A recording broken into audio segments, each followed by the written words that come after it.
नमस्कार, स्वागत है आपका एक बार फिर से मेरे चैनल पर बायोलॉजी फॉर ऑल। मैं हूं अनुपम मिश्रा। आज जो मैं आपके लिए टॉपिक लेकर आया हूं वो है क्लास 11th एनसीईआरटी का जो सिलेबस है इंग्लिश लिटरेचर का, और उसकी जो बुक है, मेन टेक्स्ट बुक है हॉर्नबिल। उस हॉर्नबिल चैप्टर से मैं आज आपके लिए पोएम लेकर आया हूं, और उस पोएम का नाम है अ फोटोग्राफ। पोएम को शुरू करने से पहले हम थोड़ा सा जान लेते हैं पोएट के बारे में। ये पोएम जो है, एक पोएट है, इंग्लिश पोएट शर्ली टाउसन, उनके द्वारा लिखी हुई पोएम है। तो पहले पोएट के बारे में थोड़ा सा जान लेते हैं। पोएम का नाम है a photograph. Shirley Towson was an English poet, writer, journalist and a local politician. She was born in England. तो एक इंग्लिश पोएट थी, और वो साथ साथ राइटर भी थी, जर्नलिस्ट, एक पत्रकार, एक लोकल पॉलिटिशियन भी थी। She was born on May 20th 1924 in united kingdom. UK में उनका जन्म हुआ था। May 20th 1924 को उनका जन्म हुआ था। The poem a photograph is a tribute to mother, poet's mother. ये जो पोएम है अ फोटोग्राफ, वो पोइट का अपनी मदर के प्रति एक उनकी श्रद्धांजलि की कह सकते हैं, एक ट्रिब्यूट है। She is looking at an old photograph of her mother which has a frame of cardboard. वो एक पुरानी एक तस्वीर को देख रही है, कार्डबोर्ड में लगाई हुई एक तस्वीर है, एक पुराना फोटोग्राफ है जिसमें उसकी मदर खड़ी हुई है, और उनकी मदर का वो बचपन का फोटो है, और मदर की अब डेथ हो चुकी है। लेकिन वो जो पुराने फोटोग्राफ को देख रही है, उस फोटोग्राफ में उसको अपनी मदर दिखाई पड़ रही है अपने बचपन में। और the picture has three girls. उस पिक्चर में, उस फोटोग्राफ में तीन लड़कियां हैं। It shows her mother standing in the middle of the three girls. और उस फोटोग्राफ में दिख रहा है कि उसकी जो मदर है, टोटल तीन लोग हैं, उन तीन लोगों के बीच में वो वहां पर खड़ी हुई हैं। दो लड़कियां हैं, उन दो लड़कियों के बीच में वो उसकी मदर खड़ी हुई है। And she is 12 years old in the photograph. Photograph में जो उनकी उम्र दिखाई गई है, जो उम्र है लगभग, वो लगभग 12 साल है। The poet's mother is now dead for many years now. और पोइट की मदर की अब मृत्यु हो चुकी है। And the poet feels nostalgic and is sad in the absence of mother. अब चूंकि उनकी माँ की मृत्यु हो चुकी है, तो पोइट जो है अपनी मदर के प्रति इस चीज को देखकर कि जो उनकी उनकी मृत्यु हो गई है, उनकी एब्सेंस में वो काफी दुखी अपने आप को फील करती है। पोएम की शुरुआत करते हैं। A photograph. इस पोएम में ये जो रेड से मैंने चीजें हाईलाइट की हैं, उनको मैं एक्सप्लेन करूंगा। जितने डिफिकल्ट वर्ड्स उनको एक्सप्लेन करूंगा। पहले मैं आपको ये पोएम पढ़ता हूँ, और उसका फिर वर्ड फॉर वर्ड एक्सप्लेनेशन, और उसके बाद उसमें जो पोएटिक डिवाइसेस हैं वो उनको मैं एक्सप्लेन करूंगा, और उसके बाद में उसका समरी। तो चलिए शुरू करते हैं। The cardboard shows me how it was when the two girl cousins went paddling, each one holding one of my mother's hand, and she the big girl, some 12 years or so. तो जैसा कि मैंने बताया कि cardboard है, जो cardboard को मैंने यहाँ पर हाईलाइट किया हुआ है, इसलिए हाईलाइट किया हुआ है कि कार्डबोर्ड में एक पोएटिक डिवाइस यूज की गई है। उस पोएटिक डिवाइस का नाम है पन, PUN। पन एक पोएटिक डिवाइस होती है जिसमें एक ही वर्ड के दो डिफरेंट मीनिंग होते हैं। दो डिफरेंट मीनिंग के लिए एक सिंगल वर्ड को यूज करते हैं। तो यहाँ पर फोटोग्राफ के कार्डबोर्ड का मतलब दो सेंस यहाँ पर निकलते हैं। एक तो कार्डबोर्ड वो शायद वो फ्रेम है जिसमें वो फोटोग्राफ लगा हुआ है, और दूसरा कार्डबोर्ड उस फोटोग्राफ के लिए भी यूज किया गया है। तो उसमें एक ही वर्ड दो अलग अलग चीजों के लिए यूज किया गया है। तो यहाँ पर जो पोएटिक डिवाइस है वो कार्डबोर्ड है। कहीं कहीं पर इसका एक्सप्लेनेशन में इसको कार्डबोर्ड को मेटाफर के रूप में भी यूज करके दिखाया गया है। लेकिन अगर पोएटिक डिवाइस पूछा जाए तो इसमें PUN पन है। तो cardboard shows me how it was. वो कार्डबोर्ड की तरफ, वो पिक्चर या फोटोग्राफ की तरफ जब पोएट देखती है, और देखती है उस फोटोग्राफ में क्या देखती है, when the two girls cousins went paddling, each one holding one of my mother's hand। तो उस फोटोग्राफ में तीन लोग हैं, दो लड़कियां हैं जो कि पोइट की कजन है, और उन दोनों कजन ने उस पोइट की मदर का एक तरफ से लेफ्ट साइड से और दूसरी ने राइट साइड से मदर का हाथ को पकड़ा हुआ है। और वो कहाँ जा रही है? Went paddling. पैडलिंग का मतलब यहाँ पर यह है कि उनको एक सी हॉलीडे एंजॉय करने गए हुए हैं, और जो पानी बिल्कुल समुद्र के किनारे पर जो कम पानी होता है, बिल्कुल बहुत कम पानी होता है, उसमें जो आप पैदल चल रहे होते हैं, तो उसके लिए यहाँ पर वर्ड पैडलिंग यूज किया गया है। तो पोएट क्या देख रही है कि एक फोटोग्राफ में उसमें टोटल तीन लड़कियां हैं।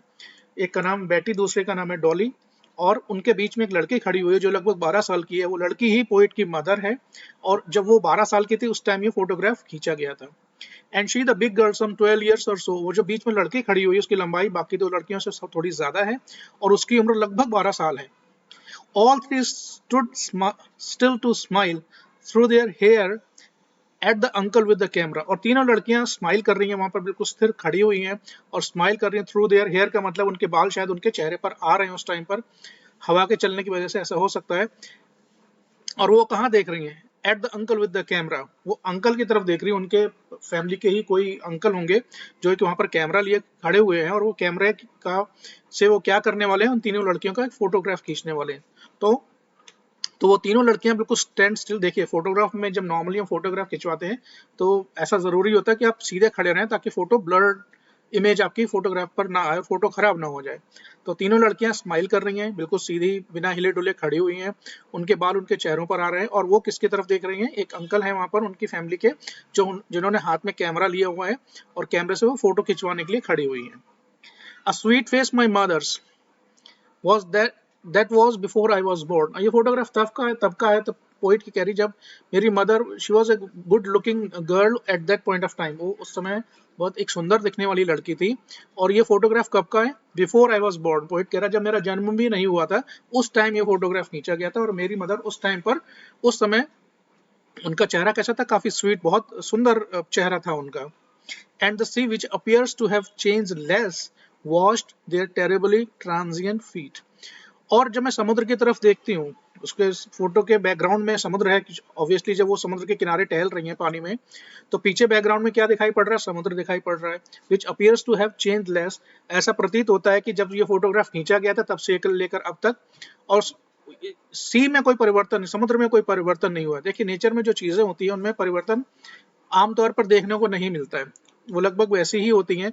आप सूरज देख लीजिए, चंद्रमा देख लीजिए, पहाड़ देख लीजिए, या स्टार्स देखिए, या आप कुछ और नेचर की जो चीजें वो देखिए, उनमें परिवर्तन आपको दिखाई नहीं पड़ेगा। परिवर्तन किसमें होता है? परिवर्तन होता है ह्यूमन, जो भी लिविंग बीइंग्स हैं, जितनी भी लिविंग बीइंग्स हैं, देखिए जो भी इस दुनिया में पैदा हुआ है उसकी मृत्यु निश्चित है। तो नेचर जो है वो कांस्टेंट चीज है, उसमें परिवर्तन नहीं होता, वो परिवर्तनशील नहीं है। उसके अलावा जितने भी लिविंग बीइंग्स हैं वो जन्म लेते हैं, अपनी अपनी लाइफ स्पैन को पूरा करते हैं, और एक दिन वो मरकर चले जाते हैं। तो वो कह रही है जो पीछे का समुद्र का बैकग्राउंड मुझे दिखाई पड़ रहा है, it appears to have change less, उसमें मुझे कोई परिवर्तन नहीं दिखाई पड़ता है। And it washed their terribly transient feet. Washed their terribly transient feet का यहाँ पर जो वर्ड फॉर वर्ड का मतलब ये है कि वो जो समुद्र का पानी है वो उनके टेरेबली ट्रांजिएंट फीट, जो उनके पैर हैं, जो कैसे ट्रांजिएंट है। ट्रांजिएंट का मतलब है जो जिनका जिनका कोई कांस्टेंट नहीं है, चेंजेबल हैं, चेंज हो सकते हैं, परिवर्तन उनमें हो सकता है। तो वो उनके कैसे पैरों को धो रहा है। And the sea is washing their enormously moving feet. Transient का मतलब मूव होना, एक जगह से दूसरी जगह या एक स्थिति से दूसरी स्थिति में मूव होना, उसके लिए यूज किया जाता है। अब ये देखिए, इसको मैंने लाल रंग से हाईलाइट इसलिए किया हुआ है कि इसमें एक पोएटिक डिवाइस है। इसमें वॉश देयर टेरेबली ट्रांजिएंट, देखो टेरेबली ट्रांजिएंट में इसमें टी साउंड का रिपीटिशन है, तो यहाँ पर जो पोएटिक डिवाइस यूज की गई वो है एलिटरेशन। और दूसरा जो पोएटिक डिवाइस यूज की है वो है, इसको आप दोबारा से इसको यूज कर सकते हैं, टेरेबली ट्रांजिएंट फीट। देखिए फीट का मतलब यहाँ पर सिर्फ पैरों से नहीं है। फीट का मतलब, वो फीट किसके लिए वर्ड किसके लिए यूज किया गया? पोएट की उन तीनों लड़कियों के लिए यूज किया गया है। तो यहाँ पर एक पोएटिक डिवाइस है जिसको बोलते हैं सिनेक्डेकी। ये अगले पेज में मैं आपको एक्सप्लेन करता हूँ। देखिए जब किसी एक पार्ट को पूरे के लिए यूज करते हैं, या पूरी चीज के लिए किसी पार्ट को यूज करते हैं, तो उसमें जो पोएटिक डिवाइस है उसको बोलते हैं सिनेक्डेकी। अगले पेज में मैं आपको इसे एक्सप्लेन करूंगा। तो wash their terribly transient feet का यहाँ पर दूसरा इंप्लीकेशन ये है कि दुनिया में नेचर तो स्थिर है, उसके अलावा जो ह्यूमन लाइफ है वो बिल्कुल कांस्टेंट नहीं है, वो स्थिर नहीं है, वो चेंजेबल है। चेंजेबल का मतलब वो जन्म लेता है और अपनी लाइफ पूरी करने के बाद उसकी मृत्यु निश्चित है, उसकी डेथ हो जाती है।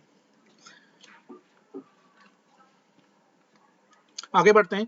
सम 20-30 ईयर्स लेटर, उस फोटोग्राफ खींचने के लगभग 20 या 30 साल के बाद, she would laugh and at the snapshot, वो स्नैपशॉट की तरफ देखकर वो हंसते हुए क्या कहती है?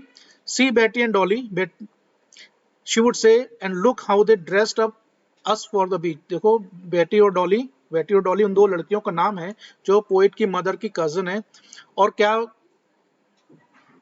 क्या बोलती, देखो हमारे समय में जब ये फोटोग्राफ खींचा गया था तो उन्होंने समुद्र में जो हम अपना सी हॉलीडे अपना एंजॉय करने गए थे, तब देखो हमें किस तरीके की ड्रेस पहनाई गई थी। तो वो ड्रेस की तरफ देखती है और इस बात पर बड़ा खुश होती है, हंसती है कि हमें उस समय पर जब हम छोटे बच्चे थे कि हमें किस तरीके की ड्रेस पहनाई गई थी।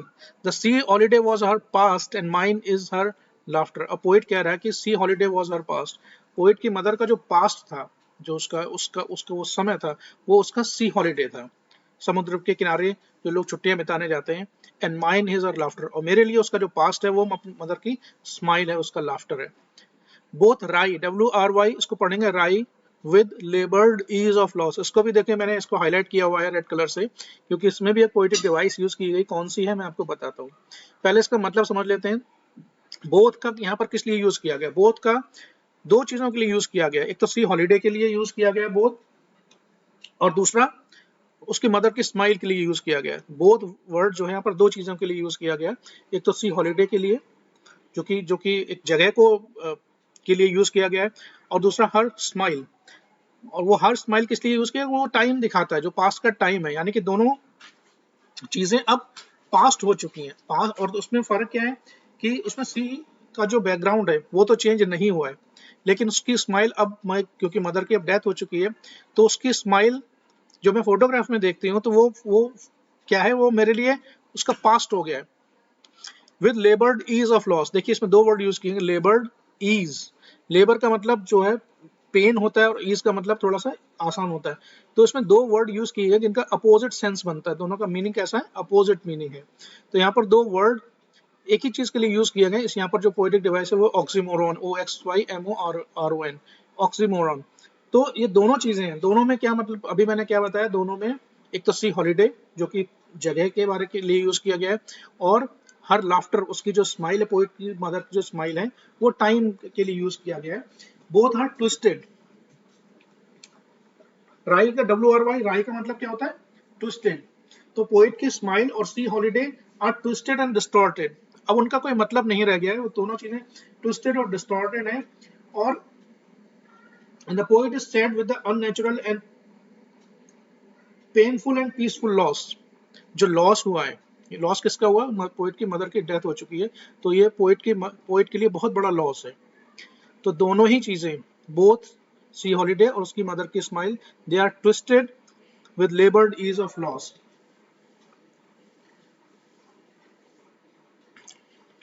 आगे बढ़ते हैं। Now she has been dead nearly for as many years as that girl lived. अब पोइट की मदर की मृत्यु हुए उतना ही समय हो चुका है जितने साल वो लड़की जीवित रही। And of this circumstance there is nothing to say at all. अब जो वर्तमान परिस्थितियां हैं, वर्तमान जो समय है, there is nothing to say at all, मेरे पास कहने के लिए कोई शब्द नहीं है, या कुछ भी कहने के लिए मैं कुछ भी कहने में समर्थ नहीं हूँ। ये पोइट की मदर की जो डेथ हो चुकी है, वो जो सिचुएशन है, उनकी जो एब्सेंस है पोइट की मदर की, उस परिस्थिति ने हर चीजों को, सब चीजों को इतना साइलेंस कर दिया है, या परिस्थितियों को इतना बदल दिया है। तो पोइट कहती है मेरे पास अब कहने के लिए कुछ भी नहीं है, इट्स साइलेंस साइलेंसेस। इसको भी मैंने हाईलाइट किया रेड कलर से। यहाँ पर एक दो पोइटिक डिवाइसेस यूज की गई हैं, आप दोनों के बारे में एक एक बार बता देता हूँ। इट्स साइलेंस साइलेंसेस, साइलेंस को यहाँ पर पर्सोनिफाई किया गया है, एज ए पर्सन यूज किया गया है। और साइलेंस साइलेंसेस, क्योंकि साइलेंसेस रिपीटिशन भी है, और इसमें आप कह सकते हैं कि ये एलिटरेशन भी है, क्योंकि एस जो साउंड है वो रिपीट हो रहा है। तो ये पर्सोनिफिकेशन भी है, ये रिपीटिशन भी है कि दोनों वर्ड यूज रिपीट किए गए, और इसके अलावा पर्सोनिफिकेशन एलिटरेशन दोनों ही आप इसमें कह सकते हैं। तो अब कह रहा है कि जो परिस्थितियां हैं उसने लगभग हर चीज को साइलेंस कर दिया है, और अब मेरे पास अब कहने के लिए कुछ भी शब्द नहीं है। The silence of the situation has silenced everything for the poet. ये तो पोएम के बारे में हुआ। अब जो पोएटिक डिवाइसेस मैंने आपको पीछे बताई थी, उन पोएटिक डिवाइसेस को मैंने यहाँ पर लिखा हुआ आपके लिए, आप चाहें तो उसका स्क्रीनशॉट ले सकते हैं। जैसे कार्डबोर्ड के बारे में मैंने बताया था आपको, तो ये जो पोएटिक डिवाइस है वो है पन, PUN। इसमें अलिटरेशन का यूज किया गया है। अब वापस थोड़ा सा चलते हैं। All three stood still to smiles, S sound का रिपीटेशन है। तो यहाँ पर जो पोएटिक डिवाइस है वो क्या है, अलिटरेशन। टेरेबली ट्रांजिएंट ये भी अलिटरेशन है, एंड इट साइलेंस साइलेंसेस, ये भी अलिटरेशन है। ऑक्सीमोरॉन मैंने आपको एक्सप्लेन किया था, लेबर डीज ऑफ लॉस, दो अपोजिट मीनिंग वाले वर्ड एक साथ यूज किए गए एक ही चीज के लिए। Transferred epithet, wash their terribly transient feet, ये ट्रांसफर्ड एपिथेट है। और फीट में जो पोएटिक डिवाइस यूज की उसको बोलते हैं synecdoche, SYNECDOCHE, synecdoche. When a part is used as whole और whole is used as a part, तो फीट का जो यूज किया गया है वो होल ह्यूमन बॉडी के लिए यूज किया गया है। तो यहाँ पर जो पोएटिक डिवाइस है वो क्या है, सिनेक्डेकी। इसका प्रोनाउंसिएशन सही है सिनेक्डेकी। थोड़ा सा अब समरी पर आते हैं फटाफट, मैं आपको इसको समरी पढ़कर सुना देता हूँ, समझा देता हूँ। This poem is written in blank verse. सबसे पहले जो है ये पोएम है ब्लैंक वर्स में लिखी गई। ब्लैंक वर्स का मतलब होता है, हिंदी में बोलते हैं मुक्त छंद, यानी कि ब्लैंक वर्स वो पोएम होती है जिसमें कोई राइमिंग स्कीम नहीं होती। अब देखिए इस पोएम में कोई राइमिंग स्कीम नजर नहीं आती, तो उसको हम कह सकते हैं पोएट, ये जो पोएम है it is written in blank verse, Hindi में मुक्त छंद बोलते हैं उसको। And it describes the transient and momentary nature of human life. Human life जो है बहुत ही मोमेंट्री है, क्षणिक है, मृत्यु कब आ जाए किसी को कुछ पता नहीं होती। और ट्रांजिएंट, ट्रांजिएंट का मतलब है कि समय और चीजें सब कभी भी एक जैसी नहीं रहती। हाँ, जो चीज चेंज नहीं होती उसको हम नेचर बोलते हैं। और लेकिन जो ह्यूमन लाइफ है वो कैसी है, ट्रांजिएंट है, मूवेबल है, चेंजेबल है। और मोमेंट्री का मतलब है क्षणिक है, किसी भी समय कुछ भी हो सकता है। It explains the fact how people die but they continue to live in our memory. ये पोएम एक्सप्लेन करती है कि भाई लोगों की मृत्यु किस तरीके से होती है और मृत्यु के बाद भी वो लोग हमारी जो मेमोरी है, याददाश्त है, वो उसमें वो लोग फिर भी जीवित रहते हैं। It shows us how time passes by and its three stages. वो ये भी दिखाती है कि समय कैसे व्यतीत होता जाता है, समय कितना तेजी के साथ निकलता चला जाता है, एंड इट्स थ्री स्टेजेस, और उनकी जो थ्री स्टेजेस है उसके बारे में बताया है। तो इस पोएम में टोटल 3 पैराग्राफ हैं, फर्स्ट, सेकेंड और थर्ड। ये लाइफ की 3 स्टेजेस के बारे में पोएट ने यहाँ पर बताया है। फर्स्ट पैराग्राफ की बात करते हैं। The poet is looking at a cardboard, और वो कार्डबोर्ड क्या है, a photograph of her mother pasted on A cardboard. उसकी मदर का फोटोग्राफ है जो एक कार्डबोर्ड पर चिपका हुआ है। तो कार्डबोर्ड शब्द, फोटोग्राफ और साथ साथ जो एक्चुअल कार्डबोर्ड है वो लकड़ी का या किसी और चीज का भी हो सकता है, दोनों के लिए यूज किया गया है। It shows her mother along with her 2 cousins enjoying a C holiday, और उसमें दिखाया गया कि उसकी मदर जो है अपनी 2 कजिन के साथ सी हॉलीडे एंजॉय करने के लिए गई हुई है। हर मदर वॉज पैडलिंग और walking on sea beach with her 2 young cousins bare feet in the shallow water of the sea. उसकी मदर क्या है, नदी के, समुद्र के जो कम गहराई वाला पानी होता है उसमें पैदल चल रही है, और किसके साथ चल रही है, अपनी 2 कजिन के साथ। कजिन का नाम क्या है, एक, each girl was holding her mother's one hand, और दोनों लड़कियों ने उसकी मदर का एक एक हाथ पकड़ा हुआ, मदर बीच में और लेफ्ट और राइट में 2 लड़कियां हैं जो कि पोएट की कजिन है। All 3 girls were smiling and standing still. वो तीनों लड़कियां स्माइल कर रही हैं और बिल्कुल स्थिर खड़ी हुई हैं। क्यों खड़ी हुई हैं, and they were looking at their uncle through their hair for a photograph to be clicked. वो स्माइल कर रही हैं, एक जगह पर खड़ी हुई हैं और अपने अंकल की तरफ देख रही हैं, उनके बाल उनके चेहरों पर बिखरे हुए हैं, और किस लिए खड़ी हुई हैं, for a photograph to be clicked. Uncle उनका फोटोग्राफ खींचने वाले हैं। शी किसके लिए यूज किया गया, पोएट की मदर के लिए। Had a beautiful face much before the poet was born. और उसकी मदर उस टाइम पर बहुत सुंदर थी, बहुत सुंदर उनका चेहरा था।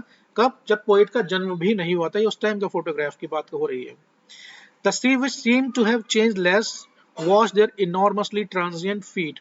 समुद्र के में की तरफ जब देखा जाता है, जो बैकग्राउंड में समुद्र है, देखने पर ऐसा प्रतीत होता है कि समुद्र में कोई परिवर्तन नहीं हुआ है। और वो समुद्र का पानी, it was washing their enormously transient feet, क्योंकि वो चल रही है तो उनके पैरों को समुद्र का पानी धो रहा है। Some 20 or 30 years later, looking at the photograph, she would laugh and ask her daughter to see how her smile look. Some 20 or 30 years later, looking at the photograph, she would laugh and ask her daughter to see how her cousins Betty and Dolly. तो वो 20 या 30 साल बाद वो दोबारा जब अपने photograph को देखती है और वो फोटोग्राफ को देखकर हंसती है और कहती है, देखो बेटी और डॉली, हम जब छोटे थे तो हमें किस तरीके से जो ड्रेस वगैरह पहनाई जाती थी जब हम सी हॉलीडे के लिए जाते थे। And she herself were dressed for a beach, कि हमें समुद्र में जब सी हॉलीडे मनाने जाते थे तो हमें किस तरह की ड्रेस पहनाई जाती थी। Sea holiday was her mother's past and her smile is poet's past.